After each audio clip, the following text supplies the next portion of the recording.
14 साल के वैभव सूर्यवंशी भारतीय क्रिकेट का फ्यूचर माने जा रहे हैं, लेकिन भारत के एक पूर्व कोच ने विनोद कांबली और पृथ्वी शॉ का उदाहरण देते हुए वैभव को सही से मैनेज करने के लिए बीसीसीआई को बड़ी चेतावनी दे दी है। बिहार के युवा बल्लेबाज वैभव सूर्यवंशी ने सिर्फ 14 साल की उम्र में अपनी एक अलग पहचान बना ली है। हालांकि बिहार शब्द यहाँ मेंशन करना काफी जरूरी है, क्योंकि सूर्यवंशी के अलावा किसी और बिहार के वैभव को जब आप ढूंढने निकलेंगे तो शायद आपको थोड़ी सी मुशक्कत करनी पड़ेगी। खैर, वैभव सूर्यवंशी के टैलेंट को देखने के बाद कई दिग्गज उन्हें भारतीय क्रिकेट का फ्यूचर बता रहे हैं। वहीं फैंस का मानना है कि वैभव सूर्यवंशी जल्द ही टीम इंडिया के लिए खेलते हुए नजर आ सकते हैं। इन सबके बीच भारत के पूर्व कोच ने बड़ा बयान दे दिया है और इस युवा खिलाड़ी को सही से मैनेज करने के लिए बीसीसीआई को चेतावनी भी दे दी है।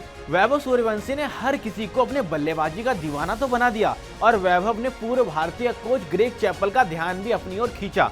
हालांकि ग्रेग चैपल ने बीसीसीआई को वैभव को लेकर चेतावनी भी दी। उनका मानना है कि बीसीसीआई को वैभव को सही तरीके से संभालना होगा। चैपल का कहना है कि भारत ने इससे पहले सचिन तेंदुलकर, विनोद कांबली और पृथ्वी शॉ जैसे युवा क्रिकेटर्स को छोटी उम्र में बड़ा नाम कमाते हुए देखा है, लेकिन विनोद कांबली और पृथ्वी शॉ का करियर जल्दी पटरी से भी उतर गया था। ऐसे में बीसीसीआई को वैभव पर ज्यादा ध्यान देने की जरूरत है। इस स्टेटमेंट के बाद पृथ्वी शॉ ये जरूर कहेंगे कि क्या इतना बुरा हूं मैं मां? खैर, ग्रेग चैपल का कहना है कि सचिन तेंदुलकर ने छोटी सी उम्र में सिर्फ प्रतिभा की वजह से सफलता नहीं पाई, बल्कि उन्हें एक मजबूत सपोर्ट सिस्टम मिला, एक शांत स्वभाव, एक समझदार कोच, एक परिवार जिसने उन्हें दुनियादारी के सर्कस से बचाया। दूसरी तरफ विनोद कांबली, जो उतने ही प्रतिभाशाली थे, शायद उनसे ज्यादा भी थे, उन्हें प्रसिद्धि और अनुशासन के बीच संतुलन बनाने में संघर्ष करना पड़ा।